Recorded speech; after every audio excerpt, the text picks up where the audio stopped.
Kentucky plays Illinois tomorrow at 4:15 here, and we're joined by Kentucky student athletes. Questions, please.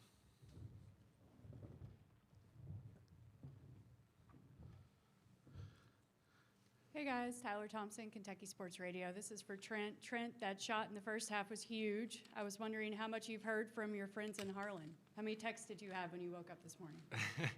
Yeah, definitely a few for sure. I mean, people down there, all they do is bleed blue. I mean, they watch the games, watch the replays, watch the highlights. So being able to knock down a shot kind of for them was really cool, and hopefully we can get the same result tomorrow.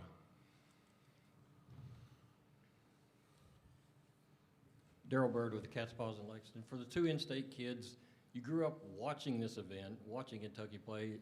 How did the reality match it last night, actually being on this side of it? Yeah, obviously, being from Kentucky, we watch it all the time. Kentucky's always here, so it's the thing to do. And you know, over the past few years, there've been some disappointing results for sure. So there's the pressure of that going on, social media everywhere with the fan base. But I think we were just kind of focused on the task at hand for our team. It's a completely new group, completely new guys, and just really focused on getting the job done so that we can play another game. And I think we did that, and the support from BBN was really great for us. Yeah, I mean, kind of like he said, I mean, we just kind of came down with the mentality to just stay present and just be us. We thought if we could just do us and execute and play like we do, we'd be in pretty good shape. Yeah, for Ansley over here, I know your portal recruiting journey last year was pretty wild. I guess you take me back to maybe that first phone call or first connection you had with Kentucky, and what the emotions were like when you heard from them, and how quickly it transpired from that to being a Wildcat. Yeah, obviously, you know, Kentucky is probably the biggest program in the country, so it's always been a dream of mine to be able to put this jersey on. And it was pretty late in the process when they reached out to me, but once I got the call from Coach Pope, I felt like I knew I belonged there. You know, just growing up, having this goal to be able to play on this level. Once Coach Pope recruited me, I just felt like I had to make the move. Ansley, just like kind of doubling down on that, like what makes this team different? Like you guys are like 350th in continuity. No one had played together. Like how have you guys been able to kind of find your groove, even with all the injuries and that's kind of impacted your team? It's just like a family. You know, we're all brothers here.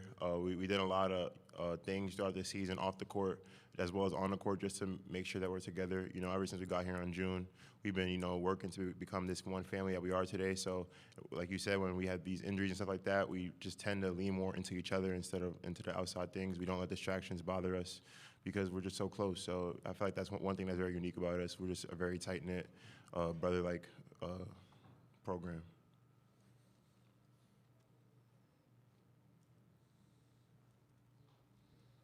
Yeah, for any of you guys, I'm curious if Coach Pope's demeanor, style, the way he delivered his message changed at all this week heading into the NCAA tournament. Obviously, there's so much pressure, especially at a place like Kentucky.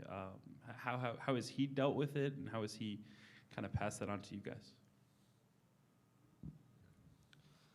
I don't think it really changed too much. He's pretty good about being consistent with us. That's something that I think makes it easy whenever we're out there playing and getting ready to play. He's really consistent in everything that we kind of do leading up to the game. The main message he kind of had for us was just to take in the moment and realize that there's not many times that you get to be where you want to be in that moment. And before that game, obviously, all of us, if we could pick anywhere to be in the world, we would pick to be right there about to play with those 15 guys, about to play our first game in March Madness together. So that just kind of puts it in perspective, and I think he does a good job of that, just kind of settling us down in that way, knowing that if we could choose to be anywhere, we would choose to be right there. So that kind of makes it pretty easy.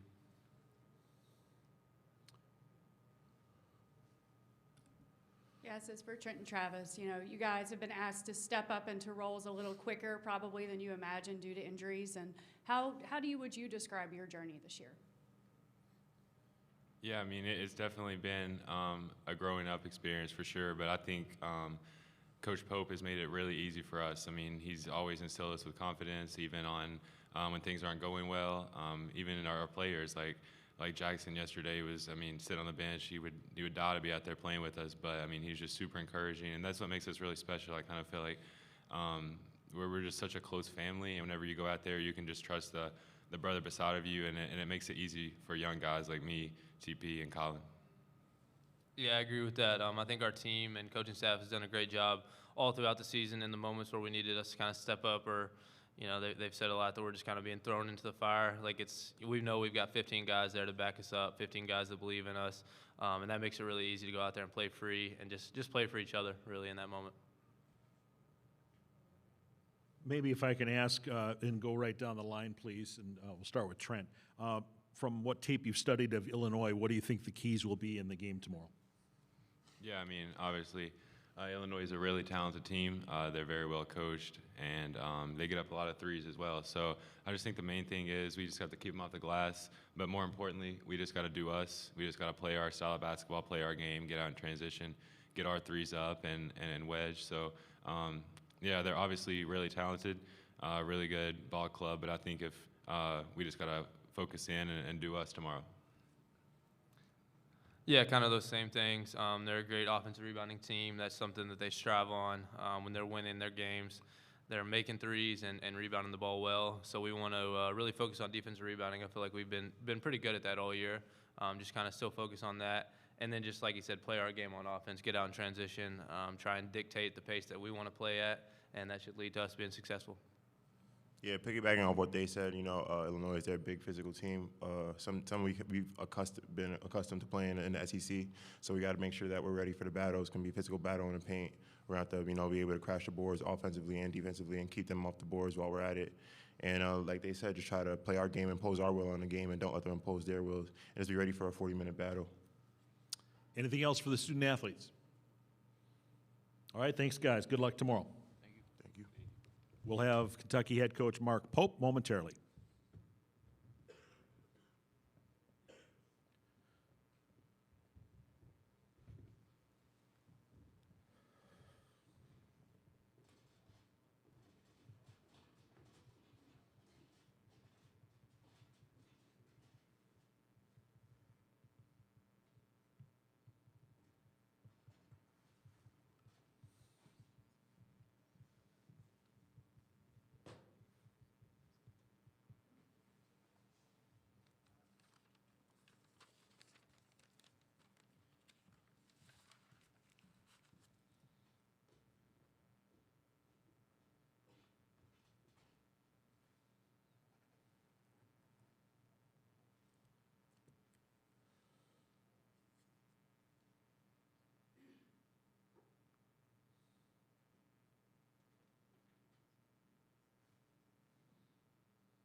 Joined by Kentucky head coach Mark Pope and a special guest. Jay. Does she have a statement or anything she wants to say? Nope. Jay's the director of analytics for Kentucky men's basketball. So any analytical questions will go straight to her. Questions for Coach, please. Hey, Coach, Rich Rovito from Associated Press. You and Brad Underwood, kind of the same situation. You had faced with a complete roster overhaul. It looks like your two gleaming success stories about how to do this on short notice. Losing an entire roster would have been devastation years ago, but how were you able to find success in doing that roster overhaul that way? A roster overhaul is just, it's really interesting because it's a terrifying process. But as especially as a first-year coach, it's an incredible opportunity also. The terrifying part is that you have 0 players on your roster and you're expected to go win huge, right? The exciting part is that you get to start from scratch and kind of really hand select every single piece to try and fit together. And so you're not forcing any square pegs into round holes. And so I think it's one of the challenges of coaching now that I find incredibly exciting and challenging and dynamic, and it's we'll see how it goes over the course of time. But this year it's been really fun for us, and we were really blessed to put together a group of guys that are great players and even better people, and it's what makes it so fun. And so we're hoping that we can run it back over and over and over again. We'll see how that goes. Jesse Temple, The Athletic. Mark, a lot of your players have described your positivity as a coach, and some of them, it's not something they've been used to with some previous coaches. Where do you think that comes from? Why is that an important asset in putting a team together and building them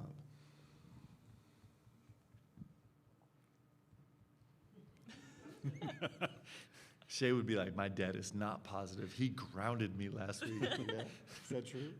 I am grounded. You didn't have to fess up to the grounding. I don't know that I have a great answer for you. I think that I've had the greatest mentors in all of basketball. I mean, I've been exposed to the greatest coaches, from my high school coach, Rich Belcher, to my first college coach, Lynn Nance, to Rick Pitino, to the great Larry Bird, and along the way, Billy Donovan, and a whole slew of incredible coaches. And I'm leaving out 25 coaches that have been so great. I got to work for Dave Rose at BYU, which was one of my great teachers and mentors, and I've been really blessed. I think that my life view, most of it comes from my faith, and I'm a believer, and that just makes you see the world different. It really does. I think the world is I think it's actually real, that the world is what we see and what we look for. I think that we're active creators in the world that we live in. I mean, I really believe that. I believe that if we really want to see the goodness in the world, if we work hard, we can see it. I really believe we can see it, right?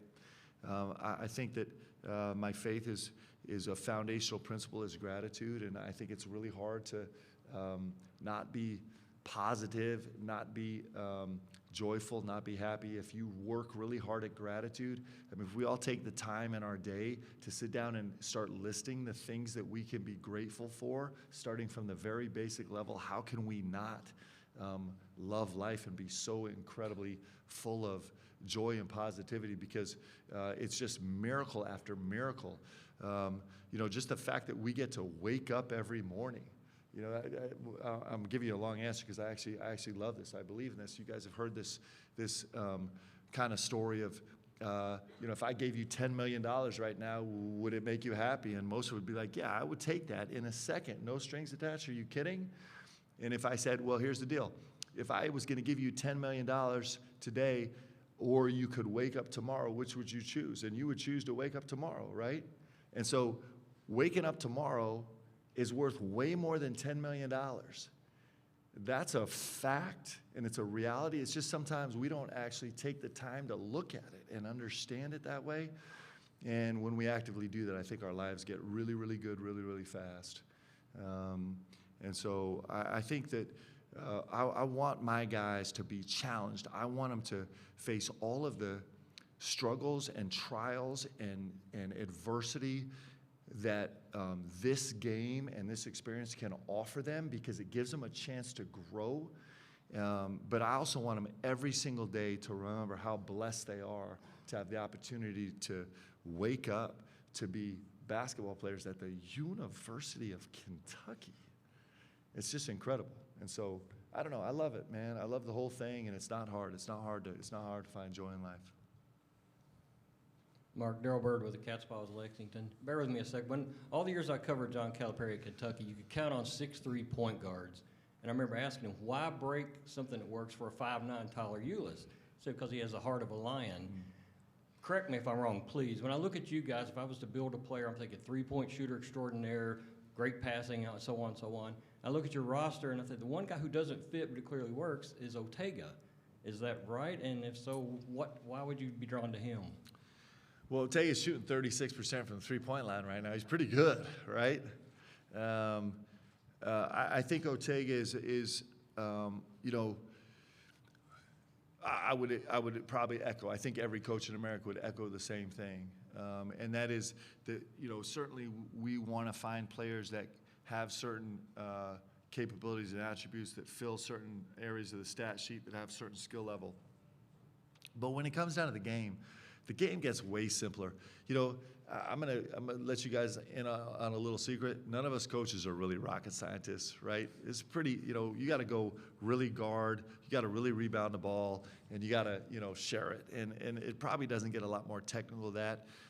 But you have to have guys that want to show up every single day. That'll show up every single day to work. And Otega Owe, if you think about his greatest skill, I mean, from a statistical space, like that you can grab, the data you can grab, he lasted longer than any player in all of Power 4 conferences in terms of being consistent every single game and being a double-figure scorer, without me running a ton of actions for him or him getting a ton of extra shots. And so the fact that he brings it every single day and wants to compete every single day, that's probably more important than any of the things that I might list on a sheet.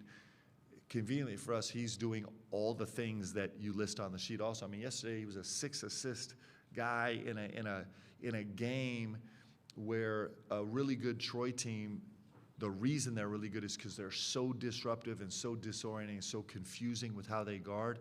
And here Otega Owe is just leading us in assists. So he's been brilliant in all those ways. Forrest Tucker, WTVQ in Lexington. Mark over here. I know you're a philosophical person. You're in uncharted territory going into a second-round game in the NCAA tournament. How have you personally approached the past 12 hours, and how are you going to approach the next 12? Our life gets really simple right now. You know, it's just last night we dug in on a scout, kind of stayed there all night. This morning, met with the team, digging in on a scout this afternoon, had a really nice experience with our guys on the floor, and we'll go back and keep trying to figure out this terrific Illinois team. So it's in that sense, it gets really, really simple. It's one of the best parts of this year, aside from recruiting, which is constantly ongoing. You know, right now, everything else is just focused on the game, so it gets simple. Dave Rose, you know, I was really blessed to work for him and learn from him, and he talked about the blue dots on his calendar, that during the summer he'd have like 100 blue dots every single day, and then as the season, you know, as you started getting into postseason, all of a sudden all the blue dots are gone, and it's just hoops, so it's actually a fun time. C.L. Brown with the Louisville Courier-Journal. Mark, how did the early season neutral site games, particularly playing Seattle, Gonzaga and Seattle, help prepare you guys for tomorrow, where I'm assuming it's going to be a majority Illinois crowd? Well, yeah, and we were really blessed. You know, the Gonzaga game was essentially a neutral road game, and so it felt very much like I think the gym will feel tomorrow. When we played, you know, we played Duke in Atlanta. It's Cat Atlanta, so it was all Kentucky fans.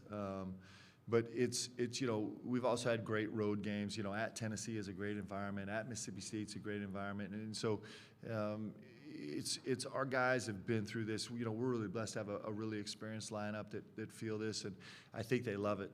You know, we went and played at Missouri in a great environment, and we kind of, you know, our guys lead a lot of the pregame speeches, and so we got to the point. Well, I got to be careful with what I say. But there is that part, there is that real joy that you get from being in the gym and the gym getting really, really quiet. And our guys know that feeling and relish the opportunity to do that. And that'd probably be part of what our job is tomorrow. Preston Harvey, WOKY out of Louisville. Coach, when I spoke to Jackson the other day, he said he's not playing, but he's taking on more of a leadership role. How have you seen him kind of grow in that role, helping with the younger guys like Colin Chandler, who had a great game yesterday? Jax is, you know, I mean, what an incredible young man he is, right? Such an amazing talent. It hurts me even to utter his name because I think about what could be happening right now. But what's really exciting is probably something bigger. It's actually probably better because Jax is becoming, you know, he had already become a great basketball player and he'd already become a really resilient person. And now he's taking on a leadership / coaching role on this team where he's not just talking to our players, but he's coming up and talking to me. It was 2 games ago. All of a sudden, I'm standing up on the sideline. I got someone tapping me on the shoulder during live play. And I turn around, and my assistants don't even do it. And it's Jax. He's walked all the way down the court. He's like, Coach, you're not seeing this, right? He kind of gave me a couple pointers. And it's, you know, Jax has a father. He's got a mom and dad and an aunt, the greatest family in the world. But, like, to be one of those people that gets to up close watch him grow as a man and as a leader, it actually means more than probably anything, and he's doing that. And it's incredible to watch. Like, he's so different than the person he was 3 years ago. He's different as a human being. Like, he's different in how he sees the world. He's different in how he takes in all this information and how he's able to respond to it. It's like the best thing ever. And so it was startling to have him come tap me on the shoulder, but like it's pretty cool. The problem is he's right, and then I'm like, man, he might be a better coach than me. And then you have all these personal complexes and the whole thing. Mark, Sky Ritchie from the Champaign News-Gazette. With so few upsets in the first round, what do you make of this matchup among kind of the incredible slate today and tomorrow? Now, how fun is this? I mean, it's just so fun. Like, it's just great. It's just every game's a great game, and it's great teams and great coaches and guys. You know, it just is. This event is awesome, and it's a special time to be a part of it. Coach Dylan Ballard here with the Sea of Blue from Lexington. The folks here in Milwaukee have been great, but they kind of did you dirty, putting you, making you practice and have your press conference right in the middle of St. John's in Arkansas. You've talked about your respect for Coach Cal and, of course, your love for Pitino. What were your thoughts on that? It's so good. You know, I mean, it's just like, it's what you want for March. I mean, you want the drama, you want the smoke, you want the headlines. It just is, it's a fun part of it. And you know, I love that part. You know, as a coach and as a player, you're kind of silencing all those things, and you're just staying focused on the moment. But you're also like, we're also all fans, you know? Like, I love it just as much as everybody else. I love the drama. I can't wait to see what happens. I can't wait to see the post-game press conference, you know? And it's just, you know, we're all blessed by this game. We're all blessed by this incredible event of the NCAA tournament, and so I love every bit of it. Mark, Aaron Gershon, Cats Pause in Lexington. You described last night as the roster being in tatters. I'm just wondering, as a coach, how impressed have you been with Lamont, Amari, all these guys gutting things out, especially in Lamont's case where he probably shouldn't even be playing? And then also, how much do you think they're motivated just by the bond they've built together? Yep. Man, you say, like, you even bring up Lamont's name, like, fighting to play right now. Just, I have like an emotional reaction, like I feel it physically, right? You know, when we first brought Lamont in, we knew, like, I didn't know him, but I had played against him every year and watched him and studied him, because you study these guys so deep in a scout. And we've said this since the day we started recruiting. He's just a winner. And right now he is, you know, there's probably zero reason why he should be able to be on the court right now. And he's just gutting it out, man. He's doing it for his team. I don't know if I've coached a player that is more determined and like more like of his soul is just like it will kill him to let down his guys. Like it'll kill him. Like it'll bring him to tears, like to ugly tears, to even the thought of letting down his guys.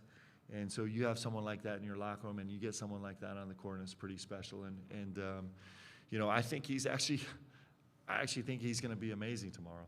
And it's just how this game works. It's how it rewards you. And it's incredible that he's on the floor right now. I'm really proud of him. Mark, circling back to Otega for just a second. Early in the year, probably one of his early big games, you said, sometimes I have to close my eyes and let Otega be Otega. What did you mean by that? Well, we talk about that a lot as a staff. Otega has an unbelievable makeup ability. He's a rule breaker, but he's capable of breaking rules. And he's also growing his game. And maybe he's growing his game in a non-traditional way. And so yeah, like it's a very literal thing for me. Sometimes when things go wrong and they're not choreographed exactly the way I drew them up or I designed them or I taught them, I've learned that I just kind of got to like turn away and just be like, you know what? There's going to be something great with him right around the corner. And the reason that I believe that is because he keeps doing it. He keeps doing it over and over. And the truth is that he's able to do some things outside of the context of my normal expectation of a player of how they do it. And so I'm working hard to coach Otega, and Otega is also teaching me about what he can do that pushes the boundaries. And there's a give and take there. And I love that player-coach relationship. I actually think that's really important. I don't want him to only paint inside the lines, because that gets to be a really boring picture, right? I want him to be respectful and diligent and trusting of the concepts that are winning concepts, but I also want his creativity and his unique athleticism. And that's not just jumping high or running fast, but it's contorting his body and be able to do different things that normally might not be a great play for somebody else. Like, we're both learning together kind of where he can do that consistently and where he can't. And that process is really artistic more than it is scientific, and it's really fun. I think it's really beautiful, and I'm enjoying it. But it does take some restraint, because there are times when you're like, man, that just went bad, and if you just stayed within the confines that I draw for most guys, it wouldn't happen. But you would also lose out on the things that he can do that surprise me, right? And so it's really fun to work with guys like that. So I know two guys have microphones. After that, we'll have to move on to the Illinois student athletes. Go ahead. Mark Mathis, Owensboro Messenger Inquirer. With all the maneuvering y'all have had to do with the injuries and that kind of thing, is it an oversimplification to say this has been more, a next man up type deal for you all? In a sense, no. But in a sense, it's like weaving pieces back together, right? It's not like a conveyor belt, but it's a beautiful kind of tapestry that we're trying to create, and these guys have been unbelievable doing it, and I'm really proud of them. Last one.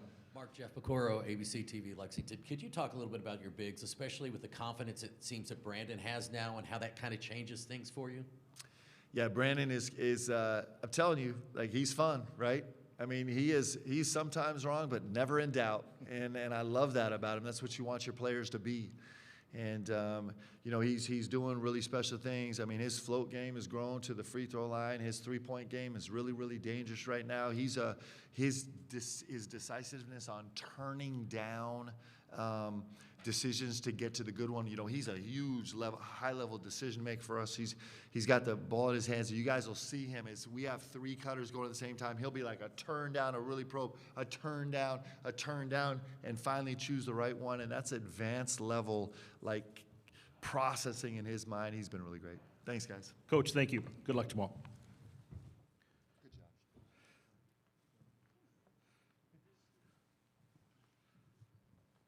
Illinois student athletes will be right up.